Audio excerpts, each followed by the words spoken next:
તમે તમારો family time અને તમારો દિવસ સારો પ્લાન કર્યો હોય તો ટાઈમ મળે જ, સમય મળે જ, ગોઠવણ થાય જ. હું એમને કહું તમે મોબાઈલ ફોન શટ ઓફ કરી દો, સાયલેન્ટ મોડ ઉપર રાખો 8 સાડા 8 પછી. અહીંયા બેઠેલા આપણે કોઈને એવો મોટો વહીવટ નથી કે રાત્રે 11 વાગે 10 કરોડની વાતો ઊભી થાય છે. તો એ રાત્રે 11:30 વાગ્યા સુધી પોણા 12 વાગ્યા સુધી મોબાઈલ ચાલુ, રાત્રે 12 વાગે સુવા જાય ને તો પાછું એકવાર ડેટા ચાલુ કરીને વોટ્સએપ જોઈ લે, પણ 11:30 વાગ્યા સુધી 12 વાગ્યા સુધી મોબાઈલ ચાલુ રાખો. આ gadget it is made to serve us. The reverse has happened. We have become the slaves of it.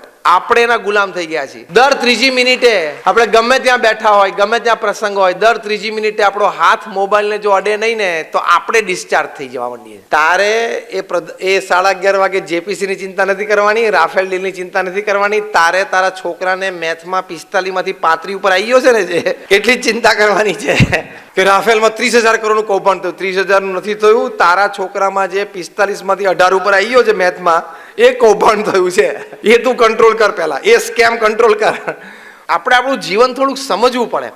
આ બધી તમે માહિતી ન રાખો એવું નથી કહેતા. એઝ એન એક્ટિવ સિટીઝન, એક સારા નાગરિક તરીકે આપણા દેશની બધી કાર્યવાહી વિશે આપણને માહિતી હોવી જ જોઈએ. ઇવન આઈ કીપ ઇટ, બધાએ આપણે રાખવી જોઈએ, કારણ કે we are all active citizens.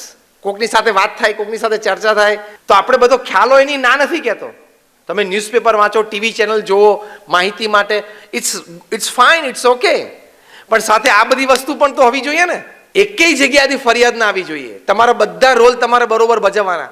As a husband, as a wife, as a brother, as a sister, as a son, as a daughter, as a neighbour, as a relative, as a friend, બધા role perfect ભજવવાના. એક પણ જગ્યાથી ફરિયાદ ના આવી જોઈએ અને બધા તમારી પર ખુશ રહેવા જોઈએ, તો જીવન જીવ્યા કહેવાય.